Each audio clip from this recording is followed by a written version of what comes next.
technicality.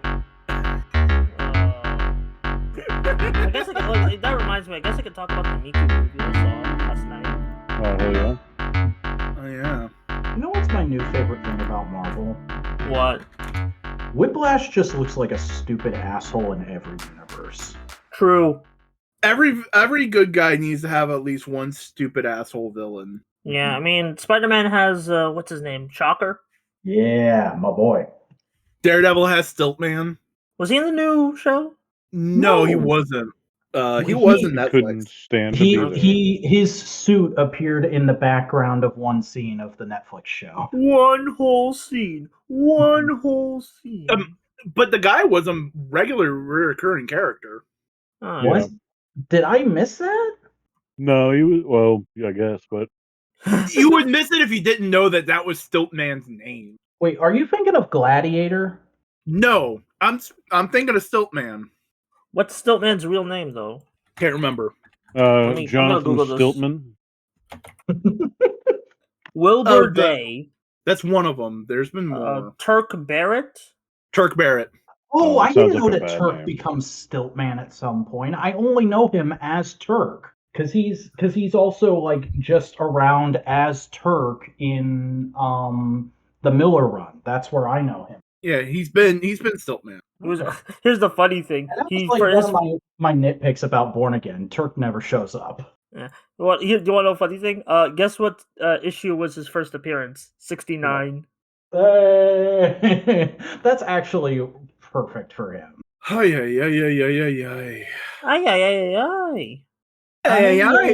have gotten some people at work doing the Zordon, the Rangers, they're high on weed. Yeah. Oh god. Oh my god. Oh, no. It's breaching containment. I have like it was just like someone will go, it's just now, like Chris, yes. You know that if any of your coworker friends hands you a stick and says hit this, don't do it at work, right? Don't trust them. They're gonna think it's funny, and it will be funny, but don't do it at work. No, legitimately. When we are dealing with like long stretches of cables, whenever we're getting to the end, the way we warn someone is like, oh, tails are coming, because it's usually like multiple things. It's like tails. And I was handing it off, and I was like, all right, this will be funny. So I did the Sonic voice, tails! The person who was in charge of us, who was like the touring tech, no, he laughed uproariously. Oh, shit. And now I'm laughing uproariously. Oh my god. The Dolly Parton chocolate pie is really good. That's two words you put together at me and... No. I mean, Dolly Parton has a lot of merchandise. Like, yeah. She's got a lot of heart. Fair enough. Rest in peace, her husband. It's going to be a sad day when she passes. Yeah, I don't want to think about it. I'm getting real scared about the Colon and the Woker, honestly. Because I saw footage of them at TFCon, and it's not like end of life Stan Lee bad, but they needed help. Oh, dude. Yeah. At least RoboCop is kicking it off and still like staying active and doing stuff. Yeah. Yeah. Oh, I meant to tell you, Cody. They had the RoboCop police car at the Toy Federation event I was at the other day. The Ford Taurus? Yeah, like I don't know if it was the actual one or if it was somebody's custom, but they had it there. All with you like have to do is buy a Ford Taurus. Like, you pretty much got it. It was absolutely just a Ford Taurus, black with a light bar. Like, I don't even think Ford Tauruses were cop cars. No, they're still using Panther bodies. It looks good though. Shame you can never actually sit down in it. That's why you just have that really cool shot on the poster, and you have him driving that shit like you stole it, and that's all you need. He couldn't wear the RoboCop bottoms in the car, so he was just naked halfway down while driving. That's very tokusatsu. I love that. His Robinets was out, dude. That's crazy. Robo-Beanets? Robo-Beanets. God, you know, those sounds like the name of an anime villain. You know, we're building this cyborg to be an effective cop for Neo Detroit, but he needs to be able to fuck. I was gonna say, but can you fuck it? But can he piss? He can't be a real man if he doesn't have a dick, and he needs to be real and masculine and. Dude, be careful where you're going with that, Boingo. Damage it's gonna do this guy when he wakes up if he doesn't have a dick anymore. I was going toxic masculinity, Buster. I know. I'm just saying, be careful. I'm just saying, be careful. Yeah, but like that's regular robot trauma. You gotta worry about the specific special dick trauma that only a man can understand. Bro, he only in the new movie did he have a hand. Usually he was just like some bits of some of his brain. Yeah, legit. That was a whole scene in the first RoboCop of like, I have seen the movie. I'm just taking this joke as far as it'll go. We can salvage the hand. Get rid of it. We don't need it. Oh, there's a what's the big fucking robot in RoboCop? Ed 209. There's an Ed 209 reference in Dream Barbecue. Nice. Hold on. Let me see. Tiger growling or no. It's like an old tiger growling. Oh yeah, the sound he made. You have 30 seconds to comply. Roar. Here we go. Here is the character that is a reference. That is the best MS Paint drawing I've ever seen in my life. That's good. That's good. Oh no, they're coming for you, Buster. What happened? A long-form Star Wars anime series, The Ninth Jedi, will release on Disney Plus in 2026. There's a whole lot more Jedi than the Ninth Jedi. I'll talk about the Star Wars things later. An anime doesn't sound that bad. Yeah, I mean, I'll be real. Like that Darth Maul show the main character looks like a magical girl. Which studio's doing this? I don't think they said. My bet would either be Mappa or IG. Oh, God, that's the total American thing they do. But like Mappa's the guys that are taking up so many projects, but production IG is like super easy to fucking work with. Yeah, I mean they also take up a lot of projects, but they have like actual like multiple studios working on it. Where it's like Mappa is just like the one. Let me look up The Ninth Jedi Star. I hope I don't get Last Jedi. Like, oh, this is based on the like an actual short from the Visions thing. Okay. Oh, okay. So maybe it's the same studio that made that. Let me check who made. Yeah, it's like The Ninth Jedi is an animated short film, an episode of the Star Wars Visions television series. Okay, who animated this? Yeah, it's a Star Wars Visions spinoff. Okay. You know what? Fucking great. Perfect. Yeah. Okay. Let me check which studio did this. It also Culture Crave says that The Duel and The Village Bride will also be getting sequels in season of Visions. Okay. Wait, okay, now I'm confused. Is The Ninth Jedi's sequel? That's a standalone. That's a standalone. It's its own thing. Or is it just going to be an episode of Vision season? No, they said it's going to be. They said it's going to be like its own thing. It's getting a fuller spinoff, but other things are getting sequels. Oh, Production IG. Production IG. Yep, fucking called it. Wow, doing an IG unit. What's next? AI. This is the most boomer thing you've said, Cody. I'm gonna be real. You're telling me they got robots into Star Wars? That's crazy, dude. Next, you gotta tell me they say Roger, Roger. Back in my day. That was all they said. I mean, you look like someone who would say back in my day. Don't hit me with. Let's just start the podcast. Me and my coworker were talking. Okay, yeah. You can start in just a second. Hello, everybody. Welcome to Modular Components. I am your host, one Boingo Writer. With me are the regular Chuckle Fucks. Hi, it's me, Buster. And me, not Buster. That's Cody. And with us is a brand new, regularly reoccurring Chuckle Fuck that you have never heard from before. Say hello, Sim. Yeah, I'm thinking I'm back. We move. What are you talking about, back? You've only ever been a guest. You have never been on this podcast as a regular member. Whoa! First off, we're gonna put down a quick ground rule right now. I'm not the vacuuminator. This is Simeon Scott being a co-host on the show. This is not the vacuuminator coming back in to take things over. I did some thinking, and played with some Lincoln logs, and I came to the realization that these boys are my boys. They're my best friends, and I miss hanging out with them regularly. I don't want to be in charge. I don't want to run 5 shows on this channel. I don't want to be a fucking YouTuber again. but I want to come and hang out and have a good time. And so that's what we're doing. Simeon Scott is now a co-host on Modular Components, and probably AF too. Hooray! Wow. Wow. Wow. Well, you picked a fun week to join in because things happened. It's been a time. We got it. Like as we are recording this, it is Easter Eve. It is 420 Eve.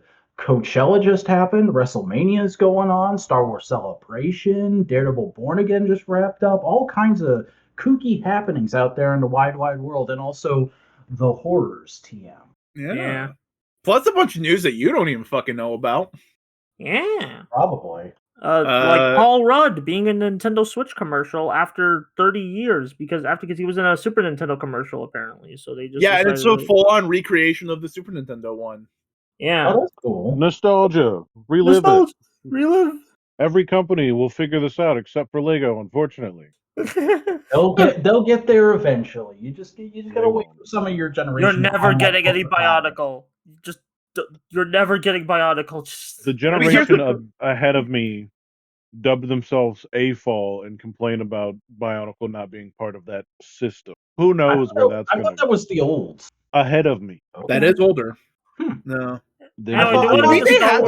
Hasn't Lego been bringing back older sets like the mining one and some of the space stuff?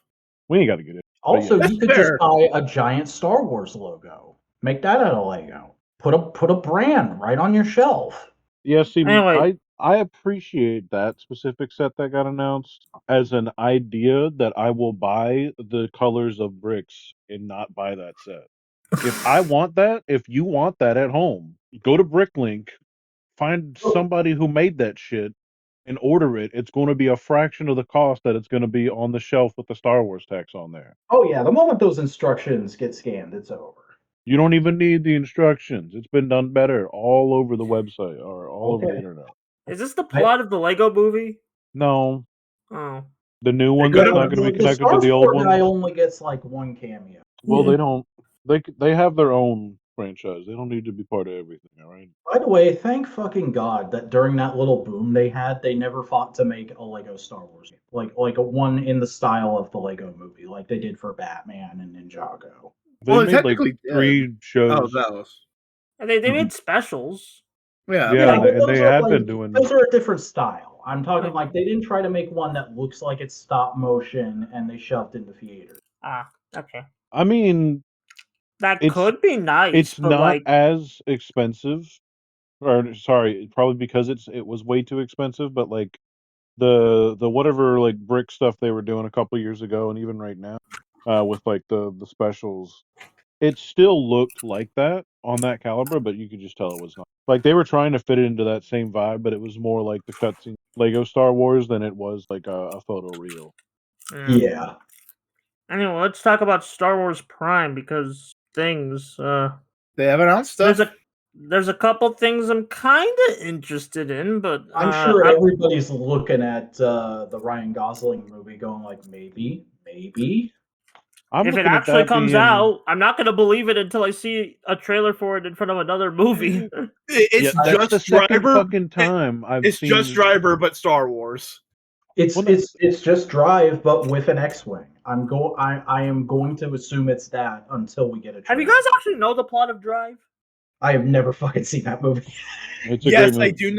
I do know the plot of Drive. I am making a joke that it's just going to be Ryan Gosling fucking farming aura again for straight white men who don't understand the plots of the movies. That's the last thing Star Wars needs right now. I'm gonna be real. But that's Ryan Gosling's entire brand. Hopefully, he's actually a TIE fighter, and we see that they're actually not so bad after all. The Empire, honestly, I mean, oh my God, that's what we all need.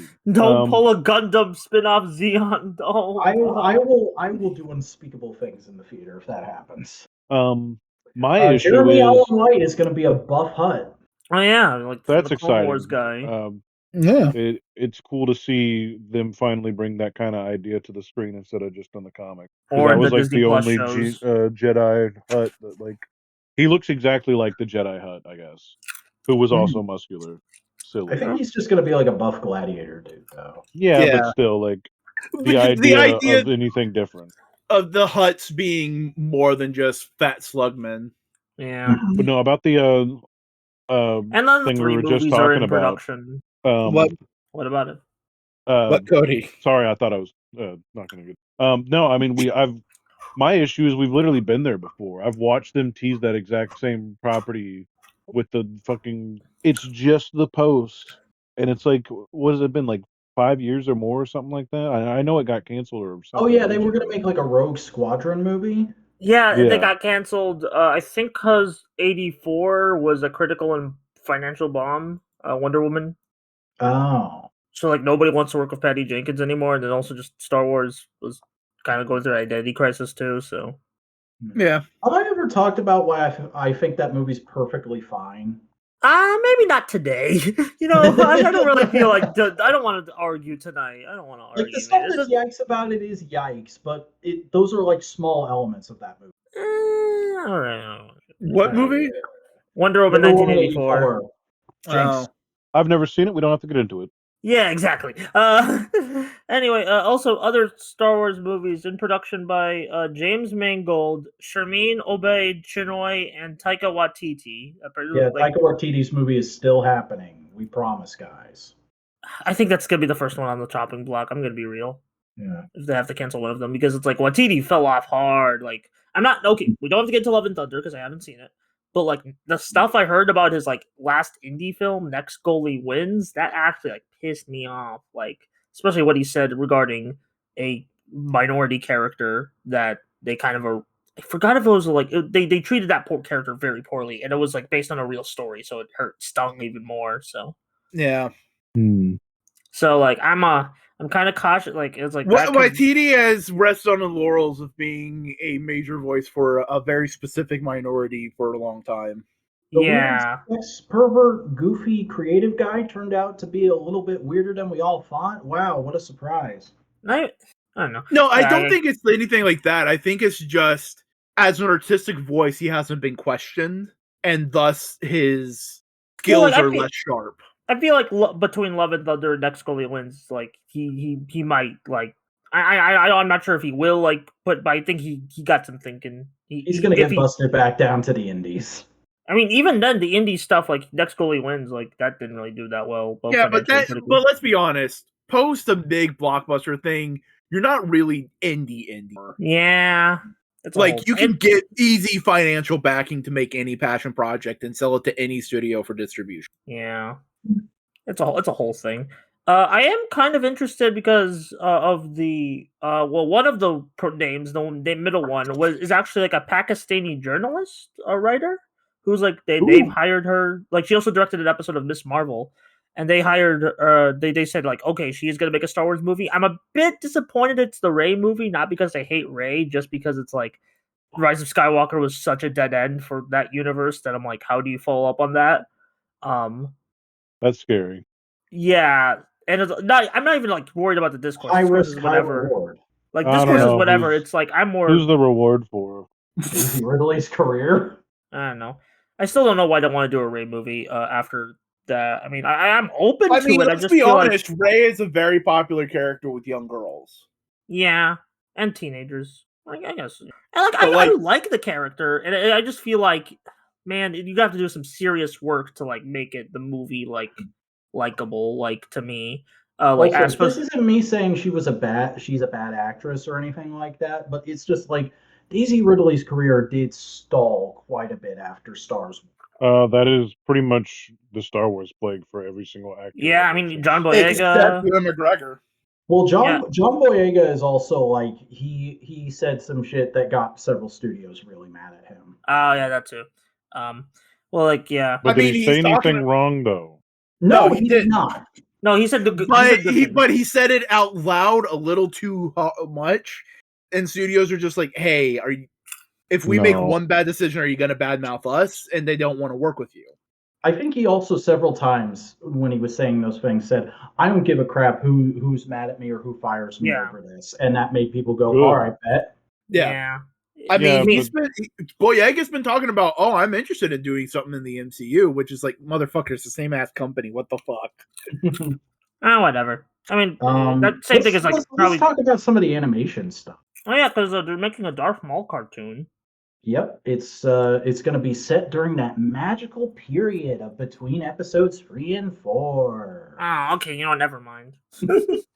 I mean, it could be a sequel to Rebels that way, right? Apparently, it's gonna both show how he got control of that underworld organization that he's running in the solo end credit scene, and it's going to be him training an apprentice who will be like a retrofitted for the new continuity version of Darth Talon, which means she probably won't be as scantily clad, and all the chuds are going to be super pissed off about it. I mean, Solo wasn't the only one that showed us Maul on that setting, but yeah, it'll be interesting. Hopefully, there is.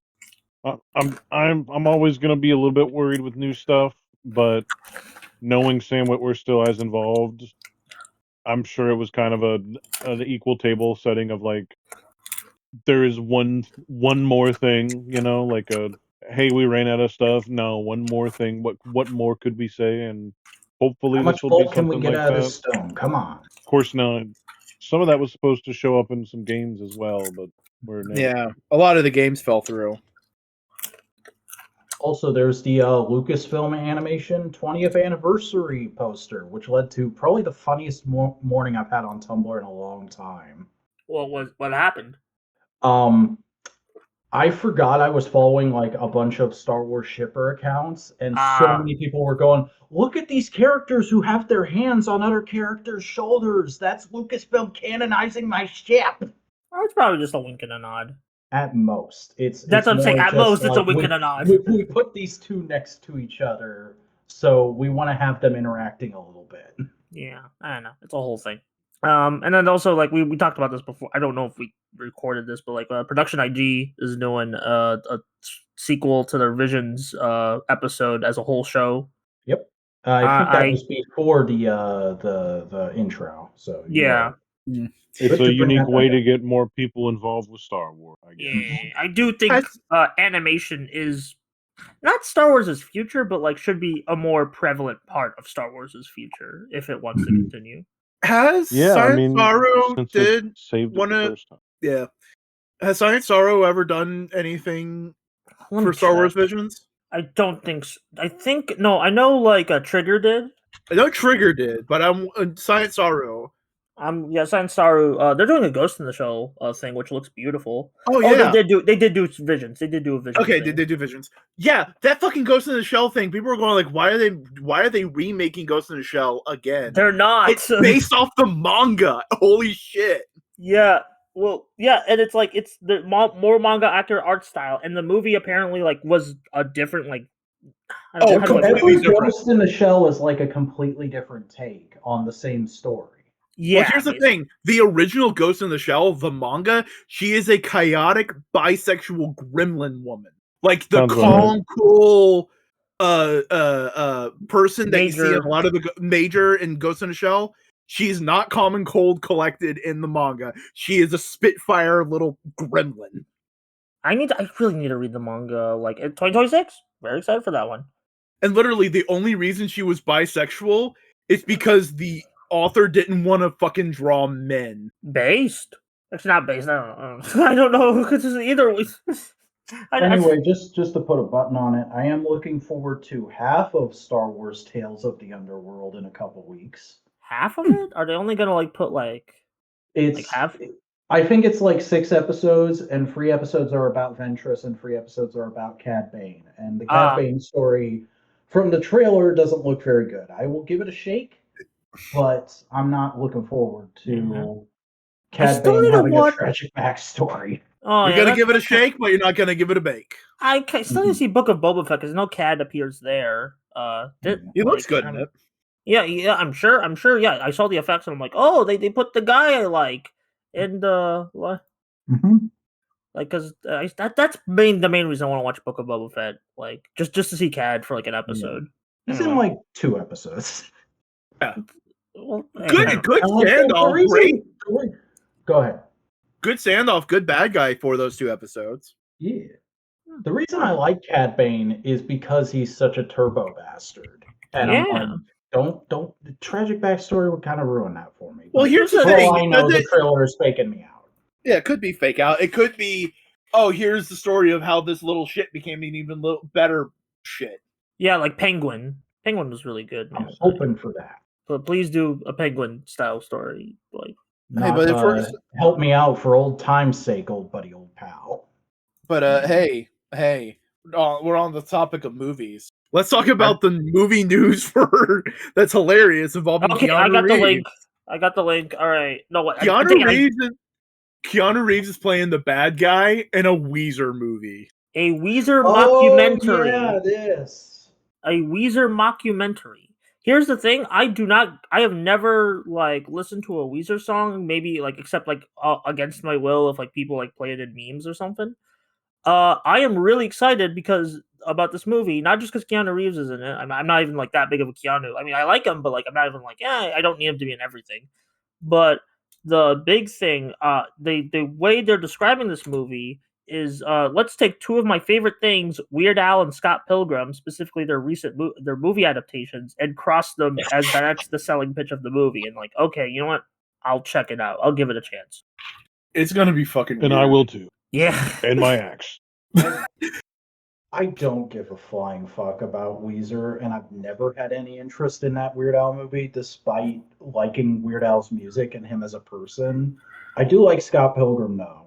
I probably won't see this. Sorry. Here's the thing. I am a resident, honest to God, Weezer fan. Yes, feel sorry for me. All right. Say it ain't so, dude. If you insist.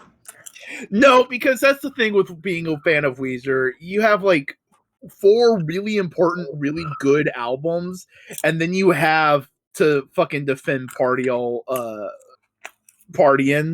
with little Weezer with Lil Wayne. I heard like one of my friends were talking about like Weezer. It's like one of the rare. Apparently, they did a collab track with Weird Al, and that's one of the only Weird Al L's to their knowledge. It was like the Africa cover or some shit. Yeah. Oh yeah. That's not even that bad. They were just fucking. That's just following up on a meme. Someone was memeing, "Oh, Weezer should cover Africa for like a year," and they saw it and were like, "All right, cool." And so they did it. That's a very nice, wholesome thing Weezer did. I don't know. I don't know the context. They did it for us, not money. I didn't know the context. They just said, I don't like that cover. They did it for both. They did it for both because eventually they made a whole covers album, which I think is the Teal album. No, but like the Blue album, fucking goated. It's one of the best pop rock albums of all time. Some of the best power pop. Pinkerton is fucking amazing. Not the birth, but like a heavy inspiration for later emo, right? And then you have a bunch of people arguing about the other ones. I'd say, for me personally, it's Everything Will Be All Right in the End and Okay Human. Wait, what's going on? What is going on? We're recording a podcast. No, I'm looking at the news. Let me just double check my names to make sure I'm like. Did he die? Was he assassinated? No. It's like, okay, so just Star Wars news. Because okay. Don't do that. You say news, I'm thinking big capital N news. No, it's just like Studio Ghibli guy Shinya Ohira is doing an episode of Visions. Also, David Production is doing an episode of Visions for like season 3. Those words mean nothing to me. If Dave Pro goes full on JoJo with that'd be fucking sick. Yeah, they even showed a clip of the David Production episode. It looks more like One Piece than JoJo, I'll be real. You know what? That's fair. Yeah, but they both look sick. I hope the episode. I mean, Visions is like, even if like people like Visions, so yeah, I'm sure it'll be good. I still need to watch Lock In with Visions eventually. I know. I need because like I want to focus on stuff, like, you know. Focus is overrated. No, but I want to like focus on the things I'm watching, and like sometimes I feel like I don't. So like I want to like give it. You want to give it your attention. Yeah, I want to.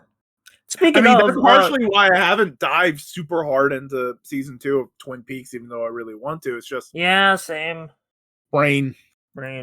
Oh, that's anyway, me and Maddie got pretty well into it, but I just like. I shorted out too because like the first season was great and like the first 2 episodes of the second season are good, but I just For me, it was just like it takes a lot for me to watch like that 45-minute like block. Same. Just sit there Doesn't and like the second season also get in. like famously shitty before it gets good in the return? It does. It like, not reveals for a part while. it reveals like some stuff midway through. It takes it's a good, bit. though. It takes a bit. All right. Well, you guys were talking about that. I was scrolling through the YouTube homepage just absentmindedly, and I think I found my new favorite video I've ever seen in my life, just from the thumbnail and title alone. New holiday idea. Everybody go look up New Holiday Idea by Zin0555 and just tell him how great his title and thumbnail are. I assume he uses he, him pronouns. I apologize. Nah, I love when YouTube recommends me like sub 10 view thing. Like, unironically though, like it makes me feel like, oh, humans still work here. Yeah. Dang. I was gonna say, I guess because they're speaking of animation, Glitch Productions, the indie animation studio sweeping the nation or multiple nations, I guess, released a new animated pilot, The Gaslight District, and I watched it. Simeon even watched it because in between, I'm just fully on the Glitch train now. I'll try anything. Yeah, I mean, hey, you gotta watch the Dead of Terrence show, so. Yeah, and I also need to backtrack and watch Murder Drone. Murder Drones is interesting. I don't think you'll like it, but I think you'll appreciate it. I think it's the best way to put it. Hey, what a coincidence. That's my take on Gaslight District. Oh, you don't... You know what? Here's the thing. The best way I can describe what Glitch Productions vibe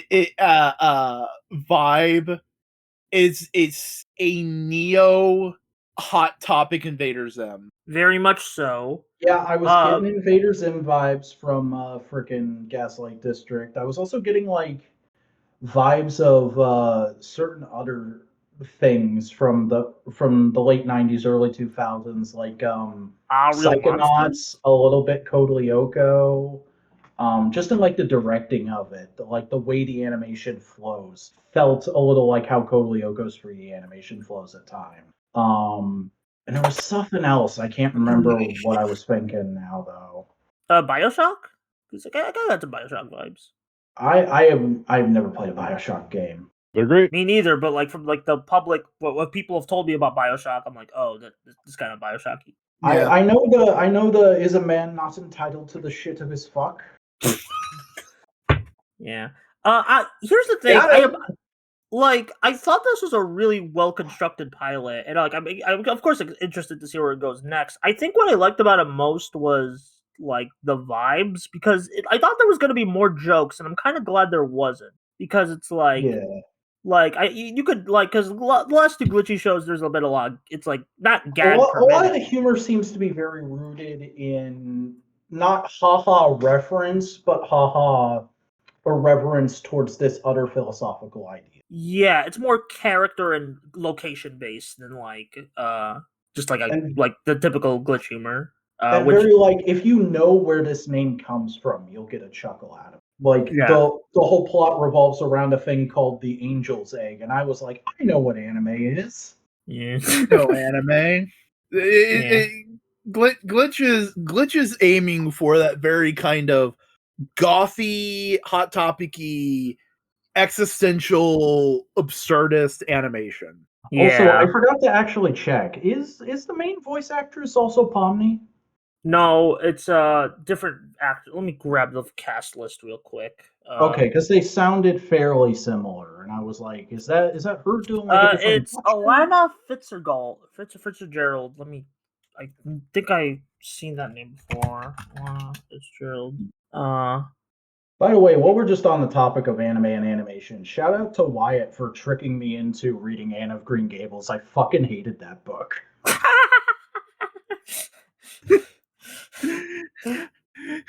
You got tricked into reading a book. Nice. Okay, she's worked with Glitch before on like Murder Drones as the final villain. She's also in the Gunbuster anime dub.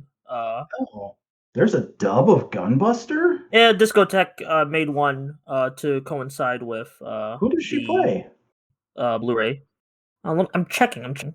Because internet's been super slow today for some reason. Like Yeah, it just like it just glitching a like bit. yeah. Let me. Okay, I'm gonna X out of my Firefox, and then I'm just gonna X out of a lot of things because I realize I have too much open right now. And then and I'm gonna reopen Firefox, and then nah. I'm sorry.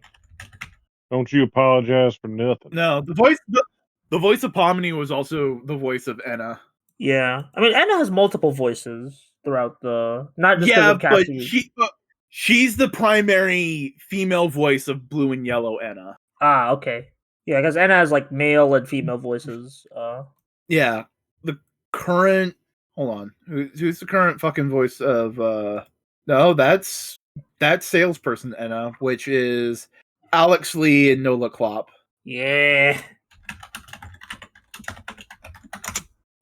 And the classic Enna currently is that the current? No, I'm looking. The current male voice of the classic Enna is Griffin Paltu. Oh, he's like Rock Howard in Fatal Fury. Yeah, probably. He is, yeah. Yeah, Rock Howard and Fatal Fury. Are you sure she was in the Gunbuster dub? Because I'm not seeing her additional voices. She was credited as additional voices. Okay. Yeah, those often don't get placed. Yeah, it is what it is. Oh, she's like a one-line background character. Yeah, well, that's what I saw. I'm sorry. That's between Gaslight District and just everything. That was the big name that popped up when I looked up her roles. I was sitting there going okay, either she can do a Russian accent or she voiced the main girl, because those are the only two ones I could picture that voice playing. Yeah. Well, what else has been happening? Oh, things have been happening. I mean, we could do the thing. What thing? The thing with the power? The power of Schmoodoo? Yeah, Schmoodoo? Sure. You do. The city when I was a boy. Alright, then. I mean, we've both issued takes on it. I feel like we know how each other feel for the most part. But how does the podcast? Born Again's all right. It ain't great. It's all right. Oh, it's good. It's solid. It does what it's trying to do, and people forget that what it was trying to do was salvage a show that wasn't working the way they wanted to, and point it in direction where they thought it should go, and give it a chance to actually do what they want to do later. The thing is, I had that with the first couple episodes, and then I got comfortable, and then the last episode happened, and I got really annoyed because I was like, it feels like they just ran out of space on the script. What happened? Well, I wasn't expecting a cliffhanger. The Netflix show always wrapped up by the end of the season, and then I went and looked around online, and it's like, oh no, they already knew they were getting a season 2 by the time they were writing the finale. Yeah.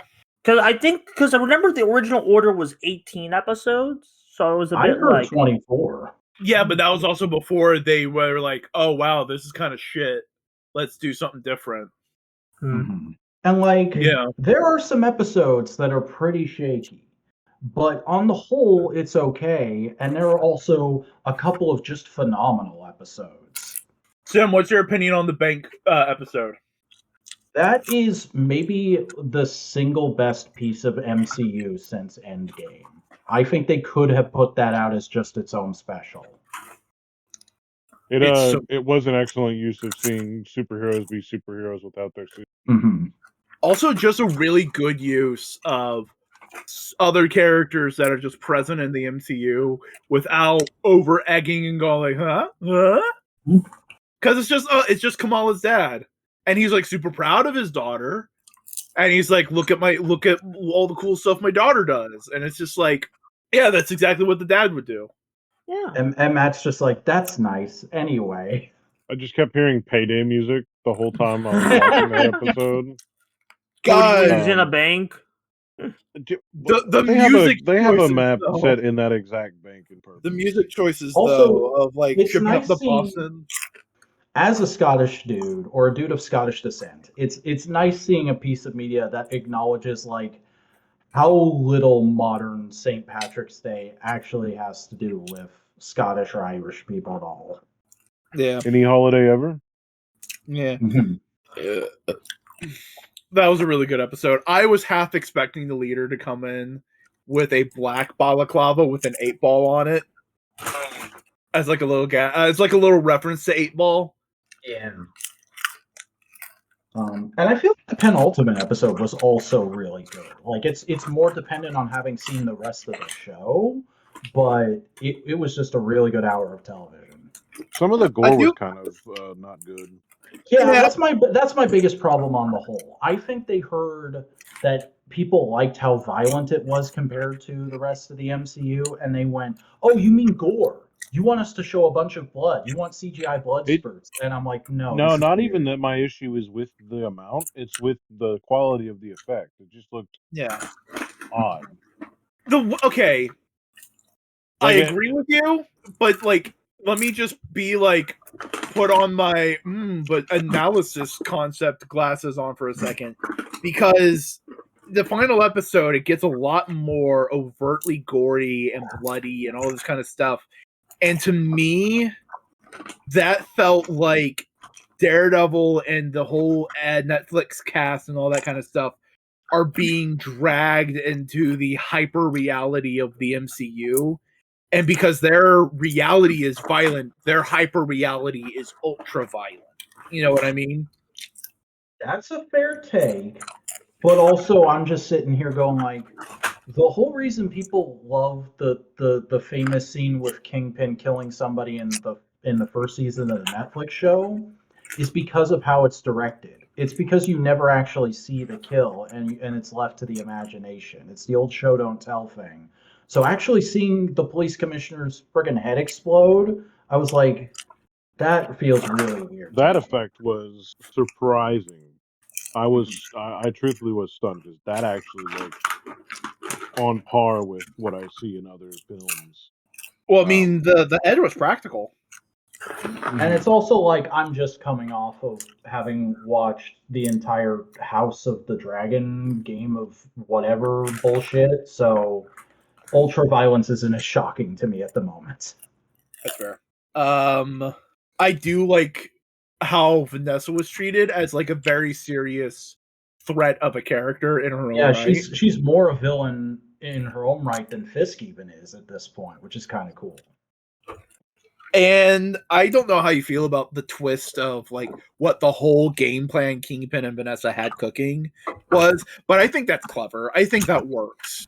Oh yeah, no, that works. That's fine. I still don't think Foggy's actually dead. Well, I mean, his actor's coming back in season 2. Yeah, I'm like, okay, so there's an old Stan Lee or Roger Stern, I forget who it is, storyline where Foggy fakes his death. So they could be pulling from that, or because they're also pulling a lot of very recent stuff. It could literally be Matt literally brings him back from heaven in season 2. Yeah, guys. Or there ain't no way we go there. I hope not. What's Buster?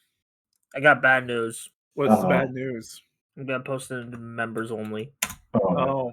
Darth Jar Jar is being added to Fortnite. Hang on now. It's fucking great. Looks like I'm playing Fortnite.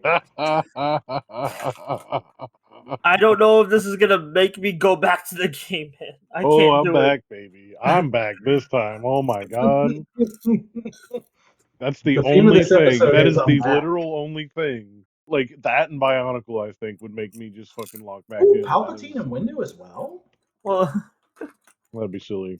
I can't wait for all the video essays about how culture is dead. It's not, but y'all need to calm down, man. Darth Jar Jar is like one of the best memes of all time. This cements it. I mean, if it's gonna be any game, Fortnite is the game. So yeah. Yeah, Daredevil, pretty good. I liked it, I didn't love it, and that's fine. Yeah. It's not, you weren't so disappointed you're not gonna check out season 2. Yeah. There wasn't enough discourse with Frank and the cops, I think. Yeah, though that one scene was great. We see them be not so great. We definitely see them do bad things and murder, Somebody did an edit. I'm gonna see if I can find it again. But somebody did the "I feel bad for you, I don't think of you at all" meme, but with Punisher and them. Oh yeah, I did see. I haven't watched Daredevil, but I did see the freaking. Yeah, here it is. I did see the freaking what's it called, the Punisher task force like cop thing. Yeah, and I thought that was interesting. Dirty though, Sim. Cole North got done dirty. Yeah, they clearly just went like, okay, what cops exist in the Daredevil comics? What names can we pull? Yeah. Which is fair, it's understandable. It's just more of like all right. But also like I get why you pulled him, but why pull him when you could have just pulled some of the Spider-Man cop names that they're never going to use? Fuck, you're never going to use Gene DeWolf in there. Put a Gene DeWolf in there. Put the fucking Sin Eater guy. Yeah, because he was a fucking cop. I still think it would be great to do a free episode arc of this show that brings in Tom Holland and just does Death of Gene DeWolf. Yeah. What's Stanley Carter? Trying to think what's her name. This is gonna sound bad, but the Asian cop lady who becomes a hero in Slot's run. Yeah, she's shows up. I forget her name, but that's who I thought the lady who is on the radio in the bank heist episode was for a minute there. But it's not. It's some other name they pulled. But apparently Cherry is from something as well, but I didn't clock that until later on. And speaking of people they did dirty, just pulling a name out of a hat. Oh god, I forget her first name, but McDuffie, Frank's new law partner, or not Frank, Matt's new law partner. Yeah, I mean, her character is not treated badly in this show. It's just more of like she's just there. She is not the character from the comics. She is just there to be another person for Matt to bounce off with. Yeah.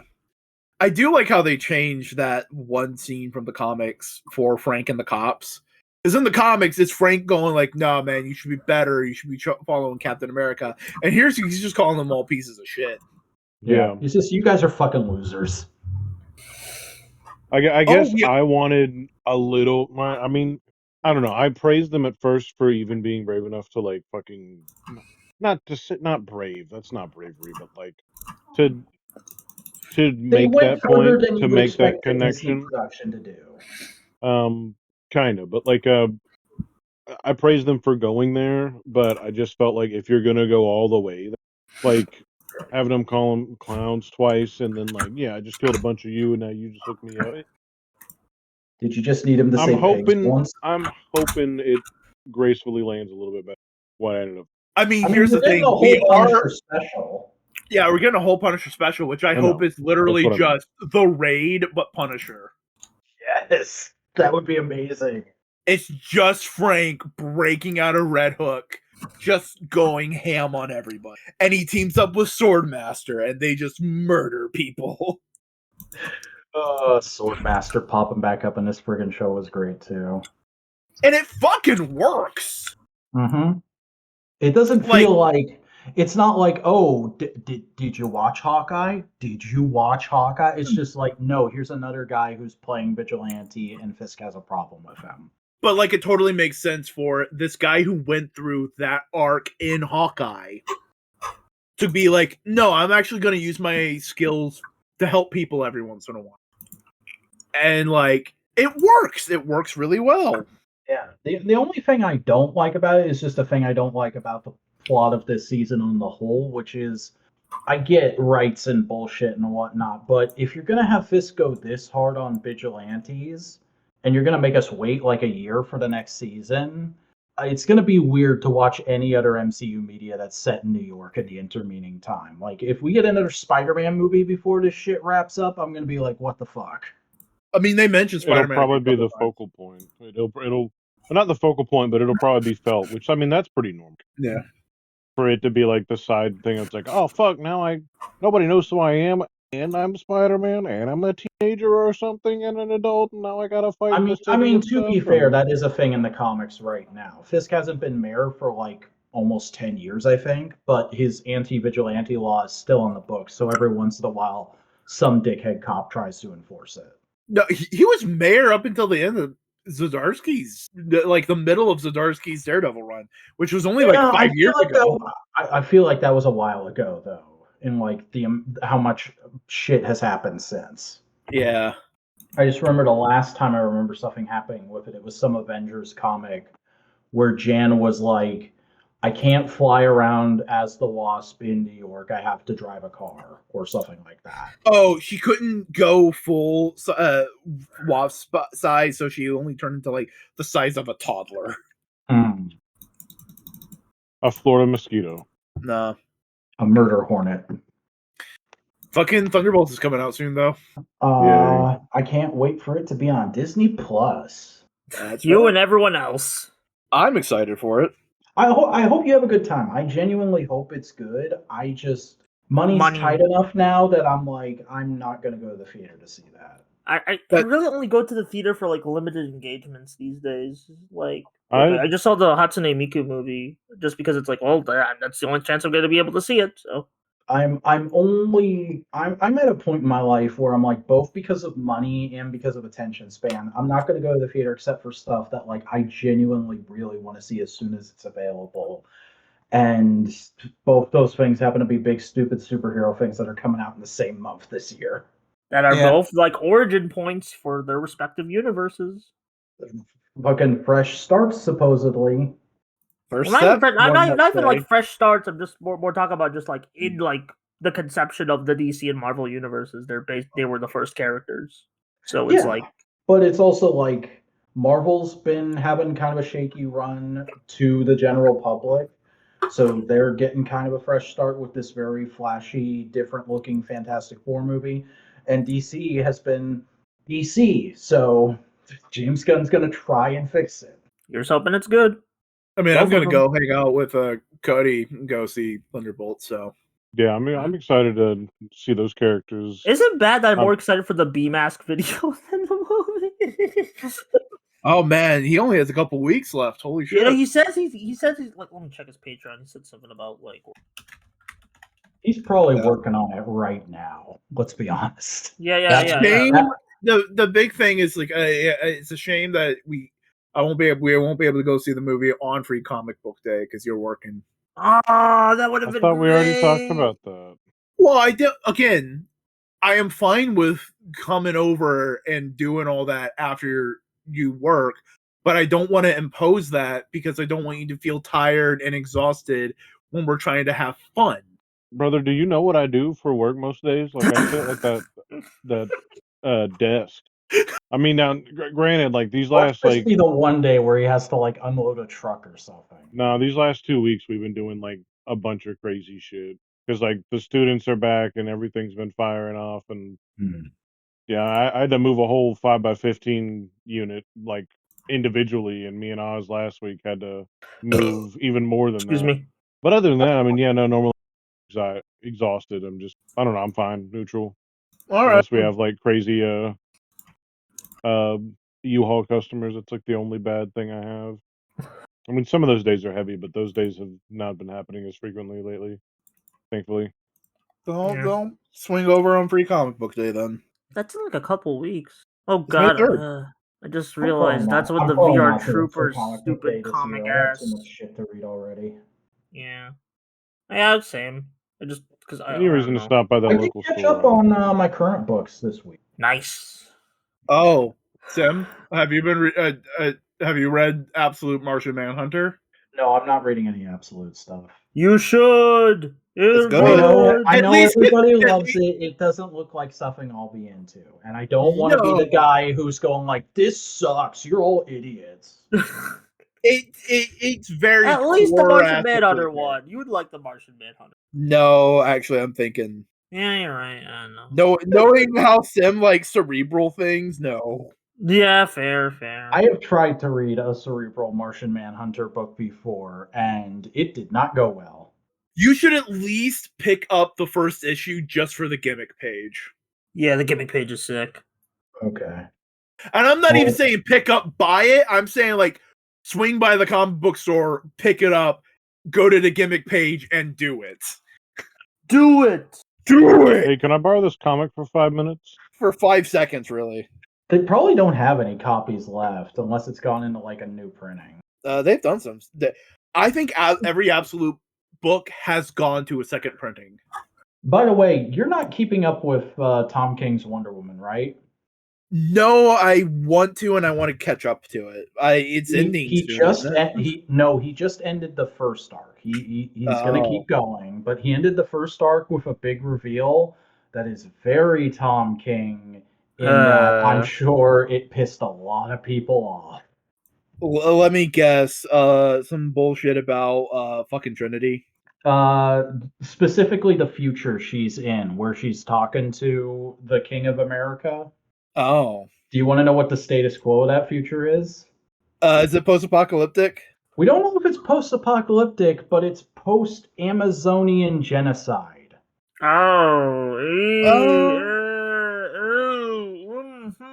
I don't think I trust him to tell that story. I'm gonna be real, fellas. Yeah, I don't. I'm a little scared, but I've learned to trust Tom King a few times before, so I'm going with it. Yeah, you're gonna like, hey, and if it's a disaster, no harm, no foul. It just I mean, I guess the harm would be the disaster. Yeah, and then the foul would be doing. It's like bad stories. They happen. Harm bad and foul. Comics. They happen. I mean, if it turns out to be bad, hey, guess what happens? The next writer comes on and ignores it. That's comics.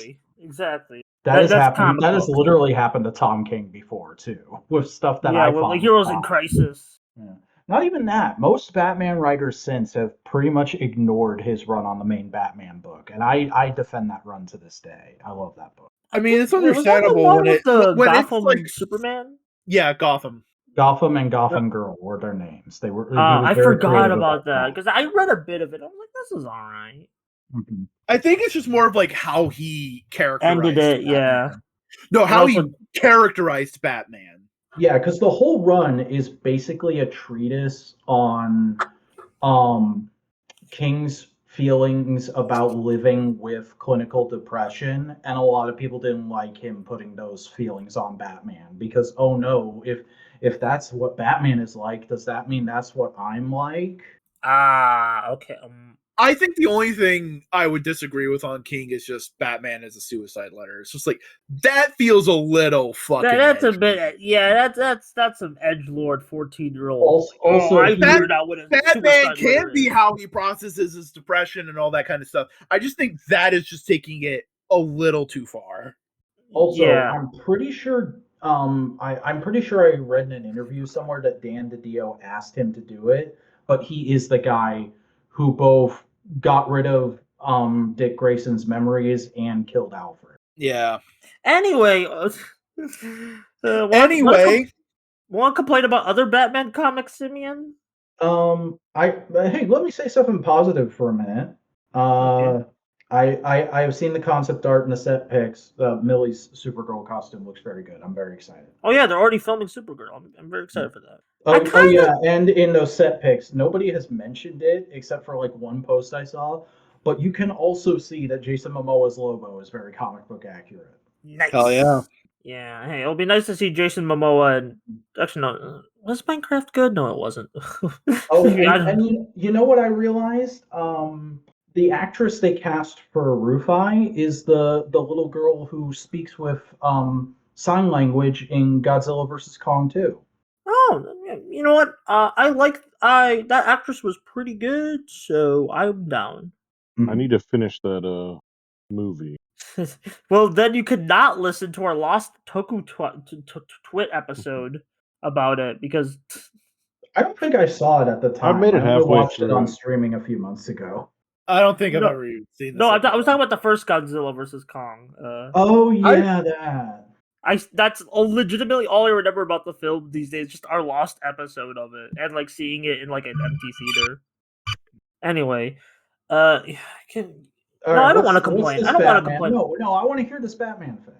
We've talked about before. It's the Kyle Higgins shit. Oh yeah, Kyle Higgins, get a new idea, please. Look, Kyle Higgins, I'm just kind of tired of like him being like, okay, Henshin. You want to do Henshin Hero Comics? Be my guest. I love that shit. I'm kind of doing that too. But can we get like comic book editors? Can we get like some other people on this thing? Why are we hiring the same guy? I get it. He's like he wrote Power Rangers. I think it might be because the cross section of people who like Power Rangers and like comic books and make comic books is very small. Here's the thing. It might be small, but I know for a fact there's a lot of people in the industry that do. They've talked about it. They're like, yeah, I like Kamen Rider. I like a Super Sentai here and there. I like an Ultraman, you know? Like, the Absolute Martian Manhunter writer talked about Ultraman. These people are nerds. They do know about this shit. So it's just really frustrating that they keep hiring the same guy.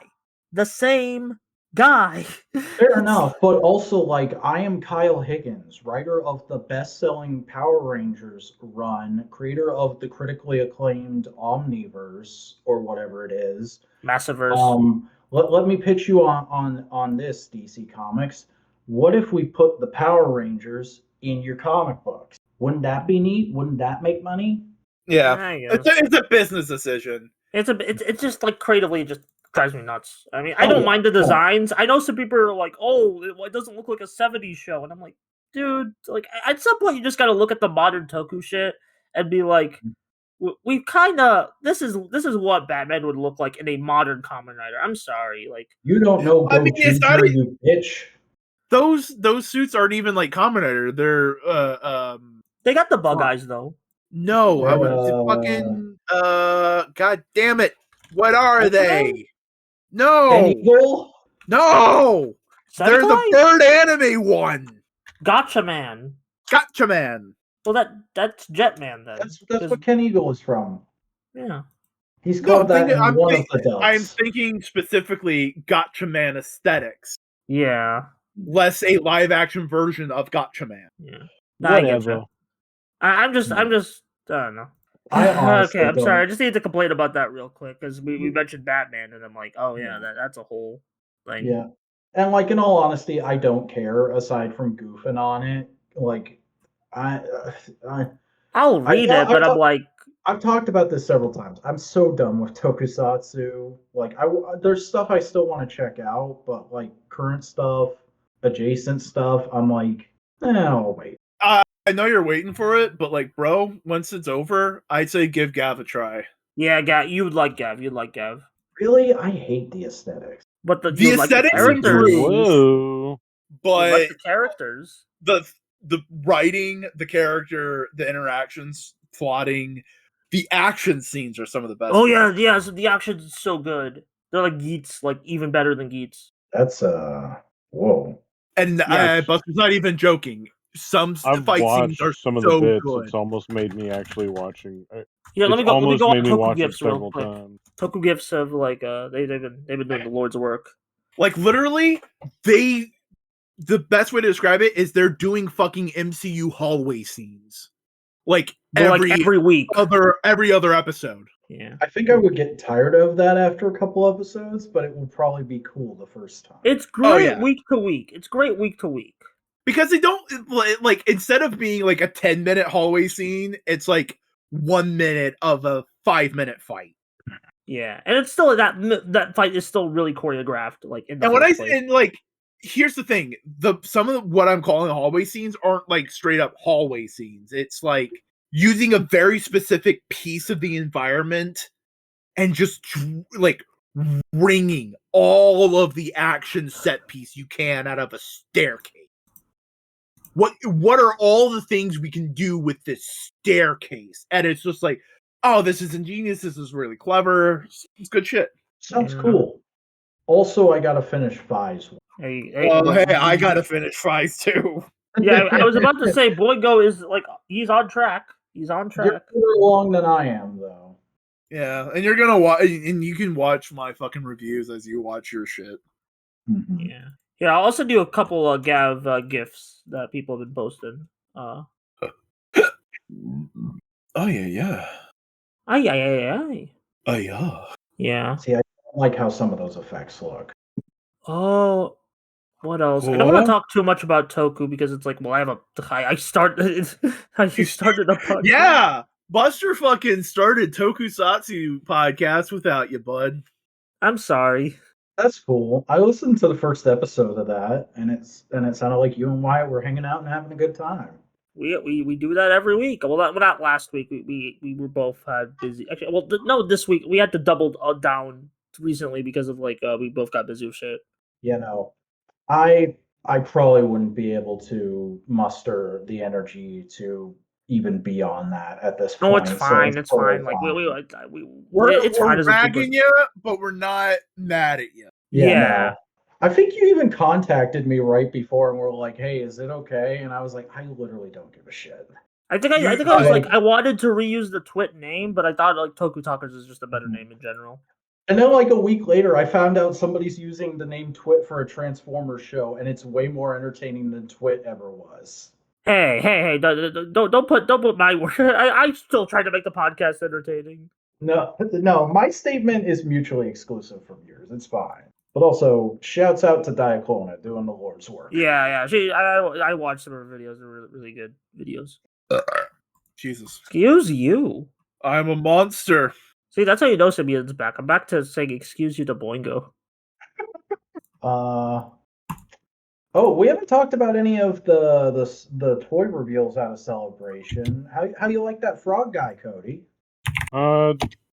Seems neat. I could tell that it's or I could see why that pack's $40, but like you couldn't really bust anything else out of him. I'm glad to see that he and the little crab guy, who I've forgotten the name of, is getting a figure, and we're getting like quite an impressive array of accessories for Cal. I love his fucking trailer park dad alternate head. Yeah, he's got two other popular ones, but that's just like that's essentially like the smuggler look. And he does come with the gun, because like that was one of the stances you could have in the lightsaber and blaster. But he also comes with a greatsword version in there. They're both white, so which I'm sure it works with like his other sabers. I think he's been packaged with a green, blue, orange so far. So almost all of them. I still need to play that second game. I did really enjoy the first one. I heard the second one, like the PC port had some issues, so like it got reviewed bomb initially, but I think they fixed it out. Oh, the game is actually great. Sure. Like the story is good. Yeah, I love my time with it for sure. Yeah. Also, I found out. I won't say it was going to be Tokusatsu related, and Sibian just had a spiel. I was like, "I'm down with Tokusatsu." No. Say your thing. It's fine. Gozuger is doing something really sick, and they're bringing they're making a repaint cannon. Let me grab the screenshot, because you know how like Daizujin's already in Gozuger. I think I saw the screen cap of him wearing a burlap sack. Yeah, the Getter Robo shit. They're making the infamous repaint cannon. Oh no! Because like now he's evil, so. Now they're never not gonna do that. I just find it funny. It's like, hey, we need to make we brainwashing the Daizujin. You know what?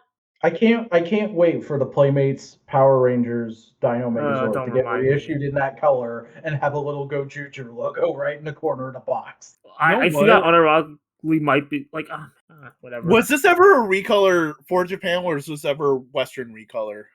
Both sides have done this recolor. Yeah, both sides have done this recolor.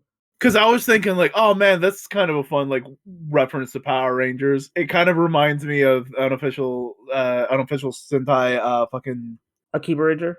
Akiba Ranger, yeah. I mean, they already made a couple Power Rangers references in Gozuger. I mean, Tegasword drives from Megazord, so it's rooted in the same thing that like Nemesis Prime from Transformers is, which is just like any big robot design in Japan is bound to get a black repaint. Yeah. Cody, has there ever been a Black Gundam? There's been a couple. Okay, cool. I mean, there's been specific.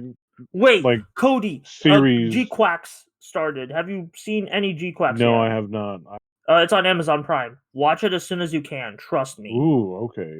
I want to know who the hell in that boardroom said we should call Don't this know. new Cody show. doesn't know anything. We should call this new show G Quacks because Okay, well, that man deserves all the goddamn reason. yeah. It's Okay. that's like some standard Gundam shit. Like Yeah, I mean, they go Witch crazy from with some of that Mercury, like. Which for Mercury at least like fits with other goofy anime names. G Quacks is just straight up. Okay, somebody was goofy. Yeah. Wait till you figure out who's behind the show. Simeon, Oh, do you know boy. who's It's behind Hideaki Anno, right? Yeah, Anno and another guy, the Fooly Cooly director. I hope they're having a great time. Yeah. I but really yeah, to need answer Cody your to see question, it so I can Boingo, actually talk for, about spoilers about the new Gundam, and I don't want to I'll- ruin I'll- anything for him. I'll try to watch it. I'll try to watch it. Yeah, 2 episodes are out right now, so. That's my rule with Anno. Is like I'm not gonna seek his stuff out. If he comes to me, that's great. But I'm always like interested to hear, is he having a good time? Is he doing okay? Because I've always heard the behind the scenes tales of what the hell he was going through during Evangelion. Yeah, I think he's doing all right. There was like an interview thing where it's like he didn't want to like do like quote unquote experimental films anymore because he found his niche doing like these reboot projects, which I know some people are mad about, but like it is what it is. It's like they still existed, and that he spent so long lambasting the otaku, he forgot that he also is an otaku. Yeah. Yeah, that's what I was going to say. He's the otaku savant, as opposed to being an idiot savant. Buster, since we're talking about anime, I haven't seen it yet, but the newest episode of Guilty Gear, fucking Testament shows up, and my boy Faust. Wait, I thought Testament wasn't showing up. It's brief like, hi, here's Testament. They're not going to be a character for the show. Dang it! They're just here for like. Whatever. They're just here to say like hello. I'll take it. They're here to say hi. I'll take Bridget's in the show, Buster. Come on, you got. I know, but like, I like Testament more. I made a video my boy about Faust Testament. didn't even get to say anything. Dang, I'm sorry. Yeah. Look, both of our Blorbos got excluded from the Dual Runners Club. Like, I mean, here's let's we're be not honest. Gonna stop talking about video games and anime, Simeon. Just because you're back, we're still yapping about video games and anime. Fine. I'm hey, wait, real quick. Here, real quick question, Sim. You like blonde women. What's your opinions on Emma Frost and Marvel Rivals? I'm really happy that Marvel Rivals is out here spreading the gospel just as our prophet Stan intended. Stan was a blonde truther. It's one of the few things I will ever like him for. And it's good that somebody's continuing on his legacy as it should be. I just think of that. This is a horrible thought. I don't know if I should say it. Say it, go for it. All right, you know that one Shinzo Abe meme where it's like after he died, it's like just like I'm just picturing like instead of Shinzo, it's Stan Lee, and it's like blondes. Well, you know what my joke is rooted in, right, Buster? I know, but like it's. Stan Lee's wife was blonde, and he based almost every female character he wrote off of his wife. Sue. The other one, Gwen. Yeah. Honestly, I think that's why MJ worked better as a love interest. Yeah. No, because what I'm saying is there's too much of a real person behind Gwen. And well, also Gwen's 616 characterization for the longest time was just girl Peter likes. Like, she started out as a potential bully, and then Peter got a crush on her, and then she became his girlfriend, and then she fucking died. And ever since, people have been trying to bolt characterization onto her. And that's fine. I like a lot of modern stuff that's been done with Gwen. But also, we gotta remember. Do you remember? Do we gotta remember that our character started as a nothing? That's a good point. That's a good point. There's nothing to remember. No, everything people like about Sue Storm came from fucking what's his name? John Byrne and Mark Waid. Well, sometimes when things get made long ago, they kind of need to be remade a little bit later. Yeah, a little update. Definitely true. Otherwise, I'm always going to be that guy who actually is when people go like, yes, Marvel Comics, the comic book universe entirely created by Stan Lee. Yeah, well, it's also Jack Kirby. Yeah, I saw somebody post the fucking that Born Again panel of Captain America the other day, and they were like, Stan Lee really knew what he was doing when it came to Captain America. And I'm like, you fucker, that is Joe Simon's character in a comic written by Frank Miller. Even Stan I even had to question like people were like even saying this about the MCU where it's like when Stan died, is that when everything went wrong? And I had to be like, no, he barely had anything to do with it. He just showed up on set. At most, it was like a morale drain. Yeah, I don't know. I'm sorry. Yeah, it was a morale drain, but I won't deny that. I'm just saying like that wasn't really like. And again, I just said it's at most it barely probably did anything to production.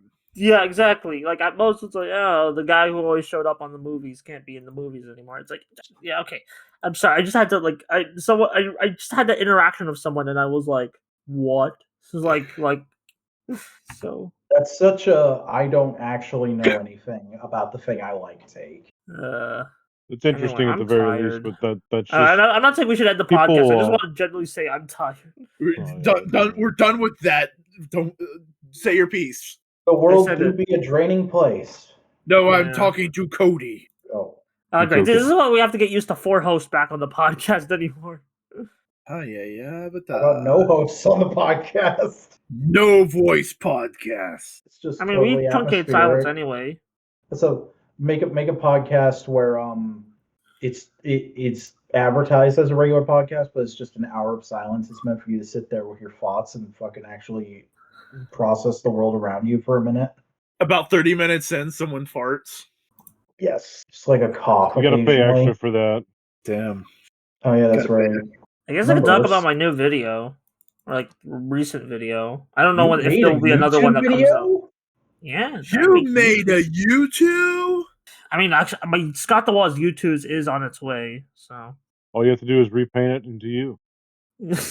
I'm not that white, Cody. I mean, you can repaint it, dude. White's a great base to paint on. I'm not making Scott do what white is, but flesh tone isn't. Yeah. Okay. Anyway, I made a 20-minute video for like the first time in like months or like ever, because like I don't really consider the Scott the Waz video like 20 minutes because it's like that's just me, like it's a bunch of mini videos in one. This was like the whole video was like the whole big video on like Metal Sonic. I just got the idea recently, and it's just like I made the video in like 3 to 4 days, and I'm like, oh my god, like I have not been able to recover. Maybe by the time this is out, I'll be back in the swing of things, but like I burnt myself quick on like making that video. I was very passionate. I think that it came out great, but also, oh boy, I need to pace myself better. My new video did pretty good. Yeah, the Dr. Doom video. It's a very good video. You say that so unenthusiastically. No, I know. I didn't mean it that way. I'm joking. We've talked about it a few times off mic, so I understand that Buster's a little talked out about it. But no, it's not even that. Just like I was just legit excited. I'm joking. It's always nice when you watch a YouTube video and you go, "Wow, this is really well made. Wow, I'm proud of my friend. Wow, maybe I am Dr. Doom." Maybe I am. Yeah, because the whole video was about like, oh yeah, Dr. Doom's an OCD control freak, and I'm like, yeah.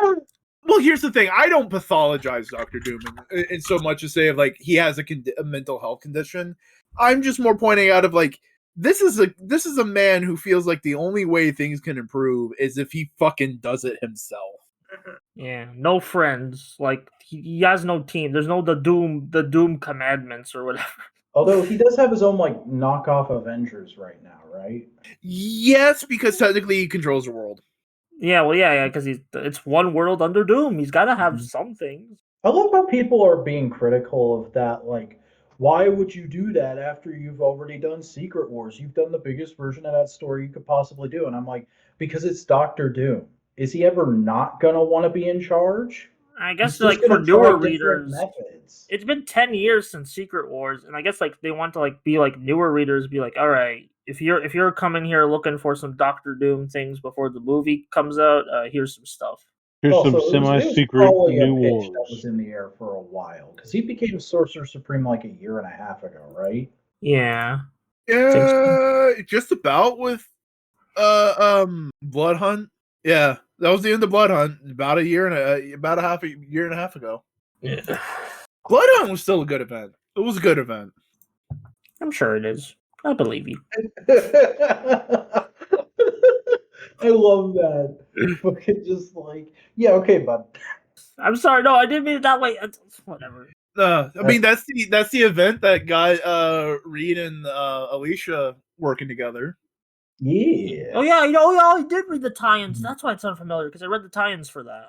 Yeah, it's when vampires fucking happen. Yeah, okay. I thought it was zombie. I don't know. It's been a bit, so I thought it was zombies. Also, like fucking, kind of amazing how vampires just aren't a problem in Marvel anymore. Oh no, they're a problem. They're just more like an X-Men kind of problem. Yeah, but it's like racism. Functionally, vampires aren't going to have a hard life unless somebody decides to be a dick to them anymore. Like, they don't have to eat people. They don't have to fear the sun. They're fucking fine. They can just be superheroes.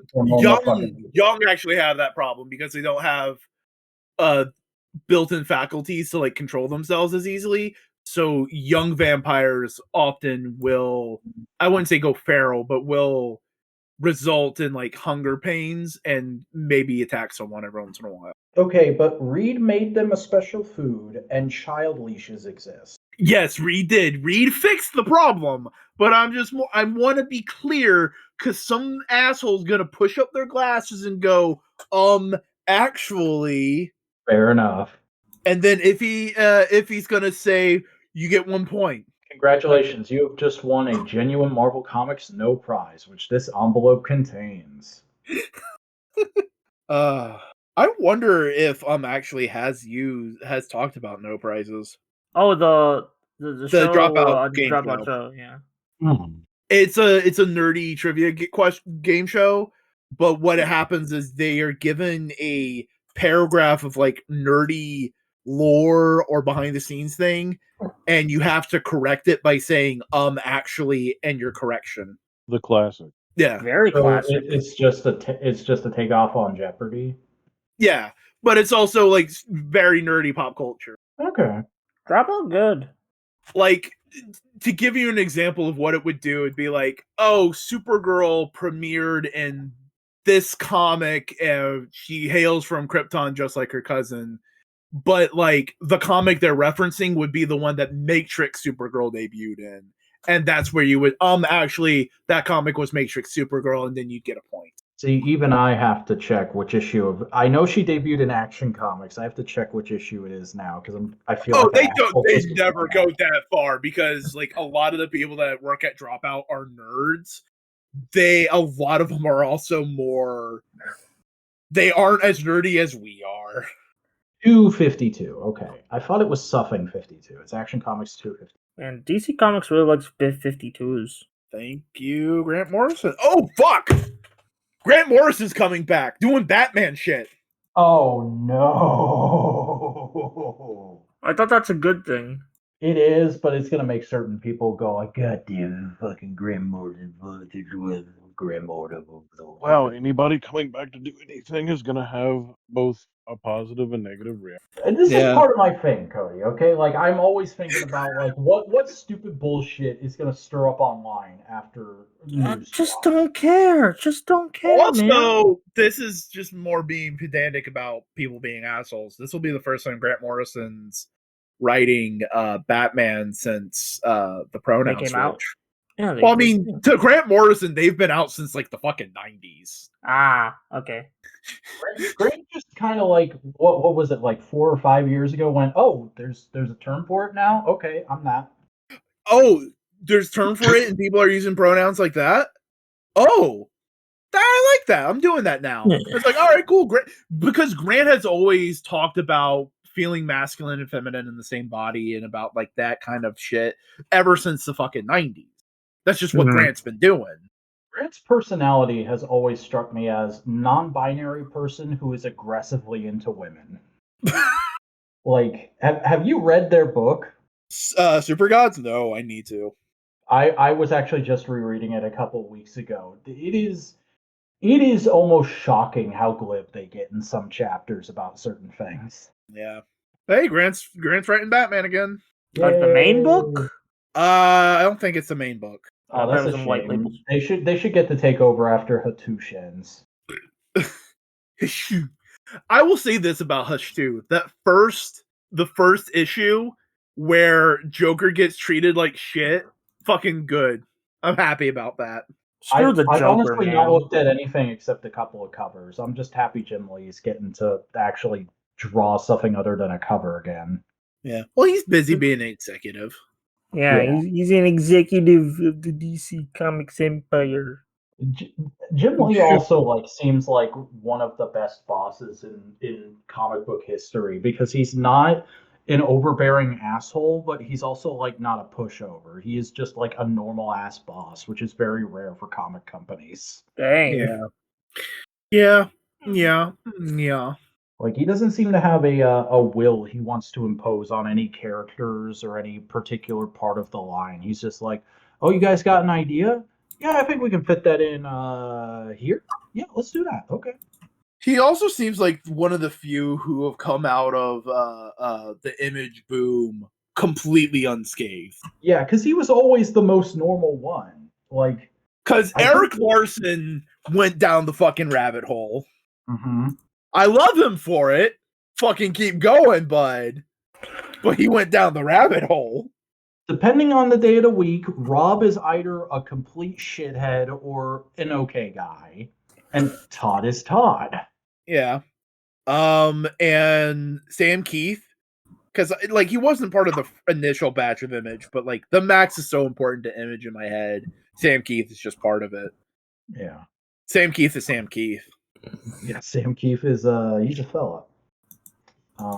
Did I tell you, Sim, about this? I went to local comic shop, and there was the Max #1 with a trading card. I thought I saw you post about that in your serve. Yeah. Okay. I got it for the price tag said $5, and I was like, all right, I'll buy that. I want the Max. I went up to the counter, and he was like, you're not gonna pay $5 for this. It's $1. I was like, oh, are you sure? And it's like, yeah, it's $1. And then he kissed you. I'll kiss you. This was the little hole in the wall place right by your home that we went to, right? Yeah. That's awesome. That place is so. I'll be right back. I have to use the bathroom. Oh my god, you have to use the bathroom.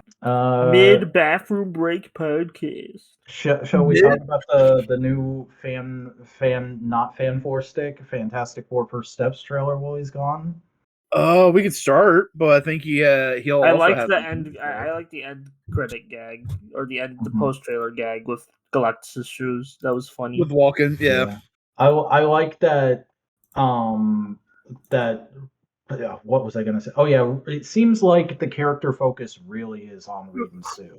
We're gonna get a bit of Ben and Johnny, but it seems like their relationship and how they deal with shit is very central to the film. And I'm like, yes, good. Yeah.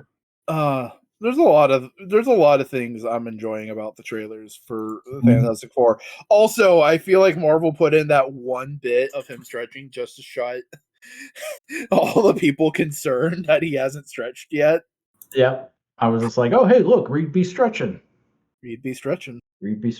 Johnny be burning, Sue be disappearing, Ben be finging. Yeah. That's the Fantastic Four. That's how that works right there. Fantastic Snore. Real talk. Is Alicia going to be in this movie? Because I've not seen anyone that looks like her in the trailers, and I don't know if she's cast or not. I don't know. I could see them saving her and her dad for a sequel, but she wasn't in the first Tim Story movie, so I'm kind of expecting that. You know what I can see, considering give or take what they're gonna do with the Fantastic Four and how they're gonna integrate it into MCU proper, of Alicia and Puppet Master are gonna be a player in that bit, you know? Yeah. Also, fucking Mark Gatiss doing an American accent really weirded me out for a second. Anyone else? No? He did it well. It's not like it's a bad one. It's just I'm not used to hearing that come out of his face.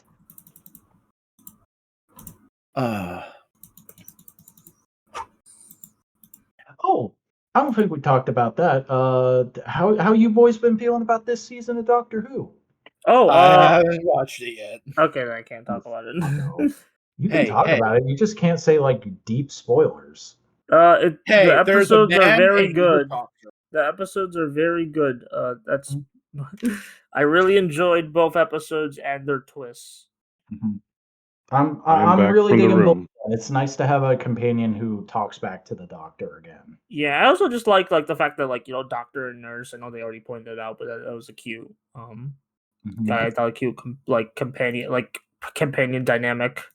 And it seems like they are gonna pay off the Mrs. Flood thing at the end of it. Yeah, I mean, apparently this is like the last season where it's like Disney Plus already like. This is what Disney Plus paid for up front. Yeah, up front. I think they're gonna greenlight because I've been hearing good things about like the Disney and BBC's relationship of like, oh yeah, they're both like, yeah, they're both happy with what's been happening.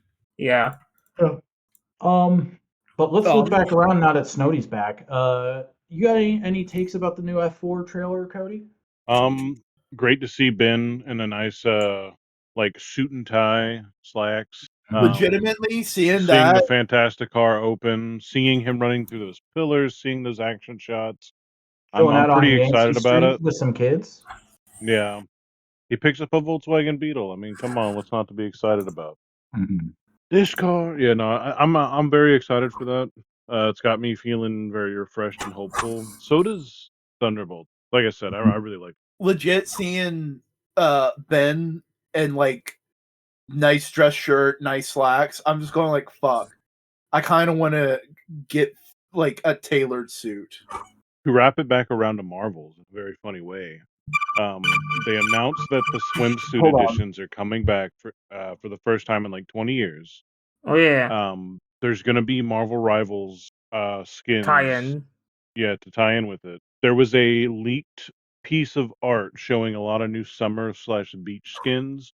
One for Jeff, and then in the background you see the Thing on a beach chair, and you cannot see his boxer. They might actually be doing the thong. Well, I mean, they are announcing Marvel Rivals costumes in the swimsuit special. I still just find the whole like we're bringing the swimsuit special thing back really hilarious, given that like I just recently reread Marvel Comics The Untold Story, and I forget if it's Shooter or one of the other like top brass around that time, but there was like a whole section where it was like, oh yeah, and then the swimsuit special happened, and one of the executives gave this really embarrassing interview trying to justify it, where he's like, we have a lot of like lonely readers who live in their basement and would really appreciate an evening alone with Elektra, if you know what I mean.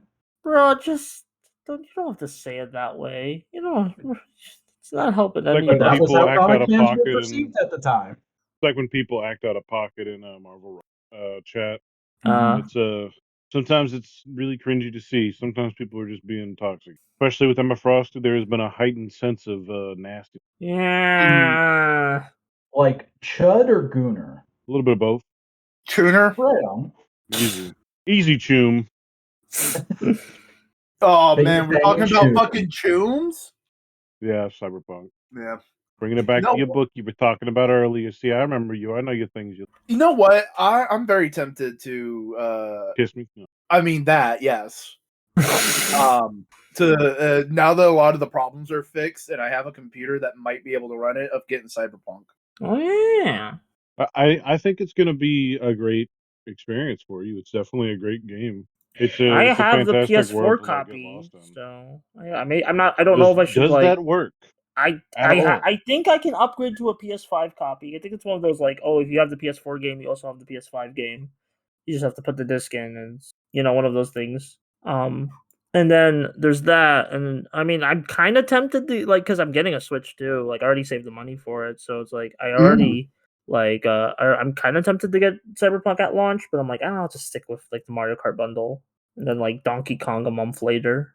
Yeah, but yeah, the Switch 2 pre-order. Probably when does it open?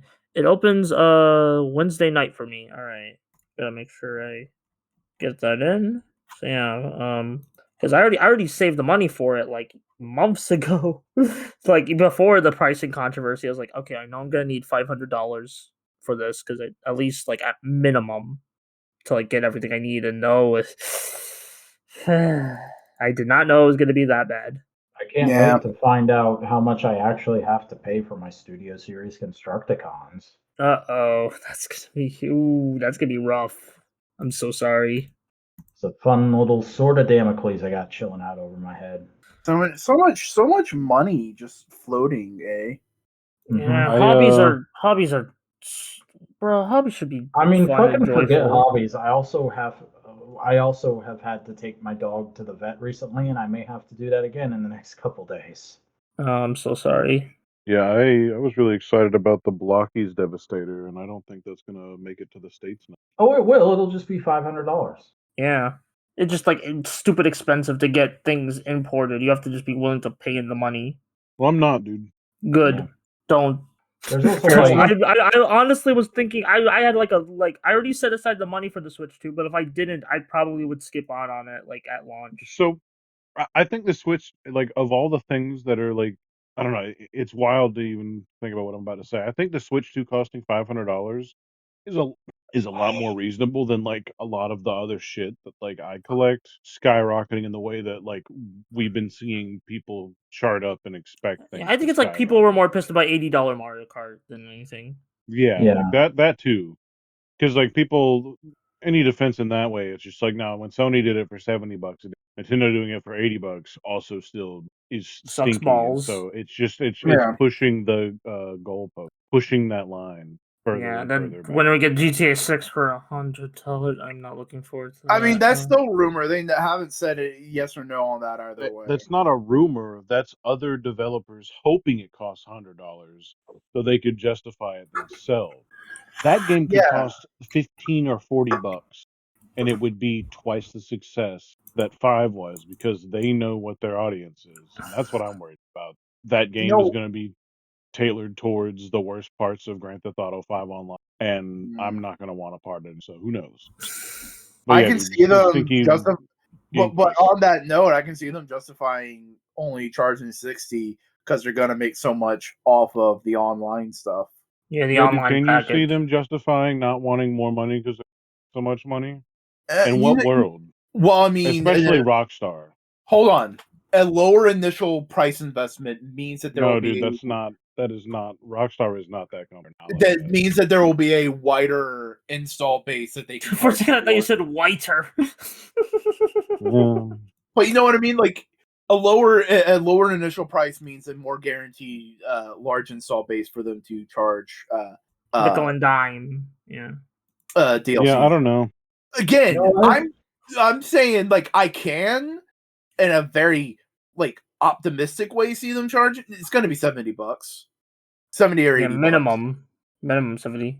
I'm just worried about the quality. Oh yeah, no, that's completely fair. Yeah, I haven't seen much. Everyone's seen much of the game, so I understand. Like, what? Where's the game? You know what? It's a great time to be getting back into retro shit. Oh yeah. No, it's not. The retro market is digitally, Buster. Digitally with an eye patch. That's a great way to get into eye patch. Game. But like anyone who's saying I'm gonna get into retro game collecting, just don't. I didn't even mean that. I meant like retro toys. Yeah. Oh, that too. That's gonna depend. But just because tariffs are making everything else expensive doesn't mean that that's going to make. Comparatively, I think it will. I mean, fucking dude, episode 3 figures are still like $10 a pop, most of them. Yeah, but here's the thing: if the demand goes up, like if supply goes down on contemporary product, demand in general as a toy collecting hobby will go up in totality, and thus, if you are not going to be able to service the demand with a current supply, you're going to have to do the demand with an existing supply. Maybe even the fact that like the expected demand will pre-justify exuberant prices on some things. And I mean, we've already seen scalpers and every other type of thing. Oh, yeah. going into the retro field isn't going to get new reissues. It's not going to get stuff like that. It's going to be what is out there and exists and what will be found, depending on like what type of thing it is. It's there's just no way. It's like if everyone else is all dried up and not wanting to spend money there, and then they turn that way. Like I hope, because like there's been a lot more pop up like toy stores and stuff like that, and this stuff pretty much is solidifying their death unless they could pivot. So who knows? Who knows? I don't know. All of that has made a lot of this shit annoying to think about. At least comics don't seem to be. No, fuck Canada. Wait. All comics are printed in Canada, sir. Yeah. No, I was thinking of like my dollar bin diving ain't gonna be that affected. Yeah, there you go. That's you can the still dumpster dive. You can still get down in the slop pits and slime yourself all up. I found some fucking mutants the other day. What did he mean by this? Oh god. The only way that could have been better if you were like, I got some dirty muties over here. Wait, what? It's not that Jar Jar Binks, Darth Sidious Binks, whatever, is coming to Fortnite, but that the next season is Star Wars. Yeah, it's part of the Star Wars theming. That's insane. I mean, they've done it with Marvel before, so it's like. But is that but that means Lucasfilm is officially acknowledging Darth Binks. No, not really. I mean, nothing that Star Wars did already in Fortnite's canon. No, but they're okaying it. Didn't they do that with the Lego Star Wars? I thought there was like a Lego that like had a Lego special. He was in a short. Yeah. Where everything got mixed up. Okay. No, but on the subject of You're wrong and stupid. I am wrong and stupid. I'm sorry. I found 2 image books that you look at it, it's weird because there's like staples on the top and you go like, oh, is it like one of those vertical books? It's not. You unfold it and you read it like it's a large square comic. Hear ye. Oh god, Linkara would have an aneurysm. Do you have a picture of this? I'm trying to, but I don't have one. I didn't take one, and I don't feel like taking another one. Grabbing the... Okay, here's the thing. If you give me like just a minute, I can get you a picture. But I think I want to end the podcast soon. You can say whatever you want about me. I'm tired, man. I know I keep saying that, but like I'm legit. Like today was draining as shit. Yeah. Well, I do have that effect on people. It's not, bitch. You coming back is one of the highlights of my day. It's also just the fact that like makes me feel really happy. Thank you. Also, just the fact that my dad's gonna be gone for a couple weeks as he's going overseas for a reunion. Yeah. So, like a brotherly reunion. So hopefully that goes well for him. I'm a bit worried about him coming back because of the world. So. Oh my god, Cody. Yes. Chopper's getting a gun in Ahsoka season 2. Who's getting a gun? The that's cool and exciting. It's not. I mean, he's used turbo lasers to like he blew up a spaceship, like that's true, and a space station. Like he's done like giving him a pistol is just like he didn't need it. He didn't need it. He's never needed a. He's done far worse things without it. If anything, he's going to be insulted. I bet that will be the exchange that he gets insulted that they even think he needs, unless it's like a stupid gun, or maybe he gets legs, or maybe they resurrect my secret favorite Mandalorian character, the ferryman astromech droid that stood up and made me stand up and scream and point at the screen, and then he died in like the next scene, and I was very upset. It happened. Here's the mutant freak of a comic I found. Oh, speaking of being there for the robots, and now that Boingo's back and Buster, you're here too. The clock isometric strategy games like XCOM, but we're getting a new Star Wars. Yeah, and they're touching every part of the universe. Oh, that is a freak comic. That's insane. That's good art though. I like the art. I like the art a lot. What you showed me. The interior specifically look really sick, but like I don't character expression could be wackier. But again, it's a freak ass mutant of a comic. Yeah, Freak ass mutant comics. I'm not going to share the first panel, but I just found this hilarious dramatization comic of the Fantastic Four trailer. The first panel is a very anatomically accurate drawing of that Silver Surfer. And then the second volume is just Johnny going, "I would," as everyone tries to grab a microphone out of his hand. Oh, bruh. Even Doom's there? And Namor's laughing? That is very comic accurate. Yeah, that is a Johnny thing. The Galactus boot scene reminded me of the Statue of Liberty walking down the street. Yeah, a little bit. Wait, what did it remind you of? Ghostbuster 2. Ghostbuster 2? Yeah, it kind of is like Ghostbuster. That's like the coolest, the single coolest part of that movie, probably, but also just one of my favorite things I've seen in movies. No, I love the movie entirely. Yeah. The Statue of Liberty came alive, and oh man, that's so cool. I don't know. Shout out to a movie that's super old and everyone loves. Shout out to the Statue of Liberty, actually. Always, at any given point in time, shout out to the Statue of Liberty, actually. Yeah. What a fucking best girl. Yeah? That art, is that from the one artist that got outed for faking being a fucking... Oh, wait, maybe. What? The thing I shared, should I trace that back? Wait, I need not super hard, but like there was an artist who drew women very much like how Sue is drawn. Yeah, they're called like the CEO of MILFs or some shit. And on Twitter, they pretended to be like a fucking woman, and they got out of like, no, you're just pretending for internet points. Oh. It was just weird and awkward. It wasn't anything like. It happened like twice within the same year. Like it happened twice on Twitter within the same year. That's really concerning because this was also like reposted to a different social media platform by someone else. So I'm not sure. I saw they gave credit, but I didn't like read who the credit was. Hey, and we're not. You didn't know. It's and also, I'm not saying it's bad. It's just more of like, oh, is that the person? It's chronically online bullshit. Don't worry about it. Yeah. Worry not, your pretty little head. Okay. All right. It's just like, oh, okay. That art was made. Lots of art are made by weirdos. It happens.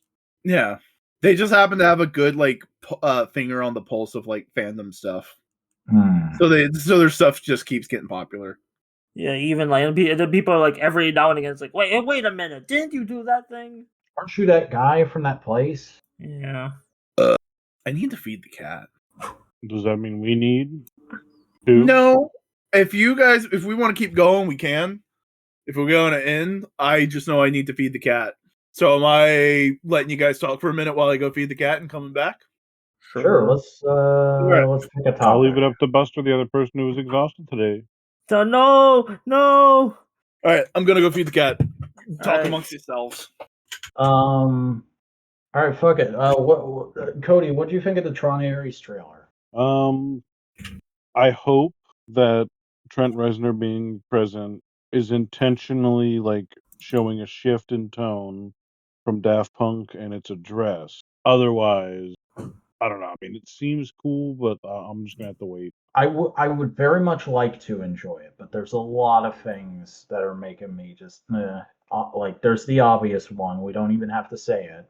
But then there's also, you're bringing back Jeff Bridges when he's the only character that it doesn't make sense to bring back after Legacy. And you're keeping the Legacy aesthetic when one of the coolest things about the franchise is how dramatically the aesthetic shifts between the two movies. And then also, like, I have an incredibly nerdy nitpick, which is just the light. I know it looks cool, but the light wall slicing a cop car in half doesn't make sense within the established rules of the franchise. I mean, what would it do? Make him burst into text? No, it would smash into it like a physical wall, and it would, like, fly over it. I don't have an issue with the light. I mean, if you want to be real stinky about it, like, if that's going to be fully translated, or if that machine is going to be fully translated into, like, the real world, then you could only assume it's some sort of, like, but we only see it in, like, a literal computer, so I don't know. Yeah.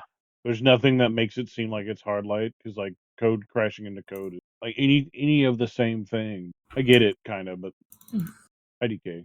Uh-huh. I just hope it's good and I enjoy it. Otherwise, I'll be disappointed and sad. It sure would be nice to be surprised by that thing. Ooh, a pumpkin. I need that. If you say so. I still need to rewatch Tron 1 and 2.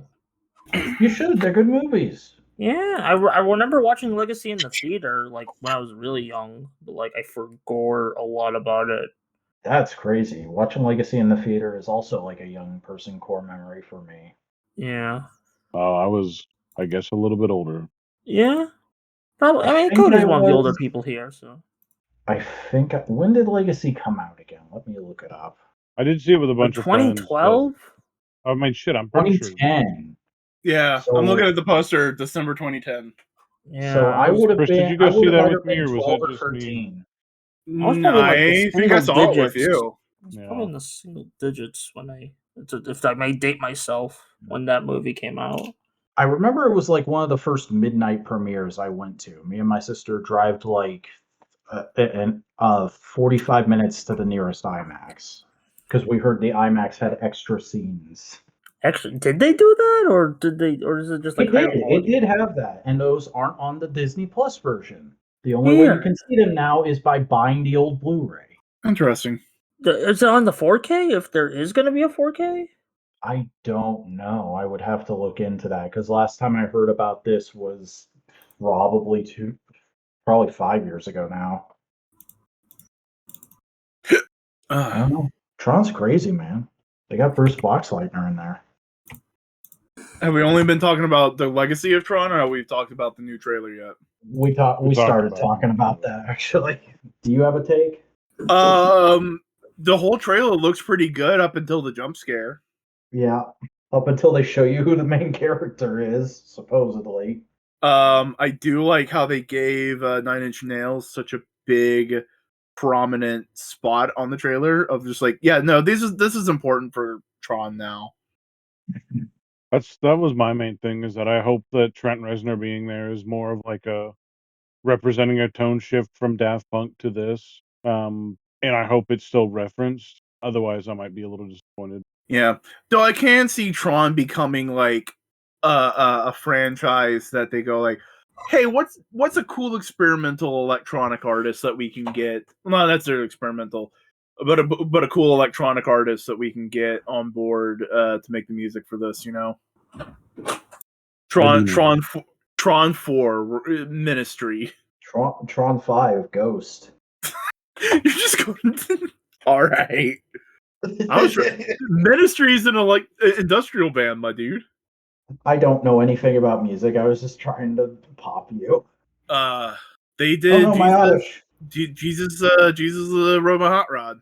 All right. But hey, this has been Modular Components. I hope you enjoyed your time with us this fair evening. Buster, why don't you tell the people where they can find you? Hey, I'm Buster. You can find me on Bluesky and my YouTube channel. They're both Buster Corp. You can find all sorts of shenanigans on both pages, and yeah. Cody? Hello, my name is Cody. You can find me at never_robot on Instant Ramification, or Snoken83 at Bluesky, or .bluesky, or however it works. Go look for me or something. And Tim? Hi everybody. I don't really make stuff right now. I mean, I'm working on a couple funny little things. I am trying to get figure photography going again, so I guess Instagram, though I'm very hazy these days about making that a platform I have a huge presence on. I don't know. You can find me pretty much anywhere at Simeon Scott. Sometimes you might have to replace the O's with zeros because usernames are funny like that. But I'm on Bluesky. I'm on Instagram. I'm on Tumblr. I got stuff going on. Go yell at me and say like, what the fuck? You're back, you bitch? And I'll be like, yeah, I'm thinking I'm back. And this has been a podcast of Modular Media. If you like this podcast, please go follow us on podcasting platform of your choice. We're on Spotify. We're on Apple Podcasts. We're on a couple others. I'm not exactly sure. I just fucking upload the shit. If you like this, please tell us you like it. Spread the good word. We're now a church. We are taking donations. Spread a bad Remember, word everybody, too. Make it happy spicy. Easter. Jesus is an asshole. If you would like, you can go subscribe to us on YouTube, like this video, comment down below, tell us what you thought about all of our fucking ramblings. In the meantime, I hope you are good. I hope you do well, and I hope you do good. Does anybody have any final words? Xylophone. Ball joint. All right, then.